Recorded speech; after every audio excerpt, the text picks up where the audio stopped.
Private school Tamba Obc Maheiroi Singsu Pre Matric Scholarship Thaba Yahanbiyu haina DESAM ge Ministry of Social Justice and Empowerment je thaduna khanghankre. Hiramasiga Mari Lainana Democratic Student Alliance of Manipur DESAM na thadorokpa cherol aman hai DESAM na lamdam asida mahai masingi kanglonda quality education puraknaba hotnaduna lakli OBC Maheiroi Singna mahai masing tambada खरद औरबसु मतेंग ओइनबा लेंगाकना scholarship पीदुना लाकली अदुबु लाइबाक थीबदी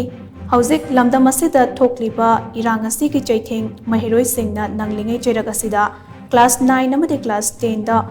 OBC के प्री मैट्रिक स्कॉलरशिप असे लेंगा के स्कूल सिंगी महिरोई सिंग खक्तना अप्लाई तोबा यागनी हाइना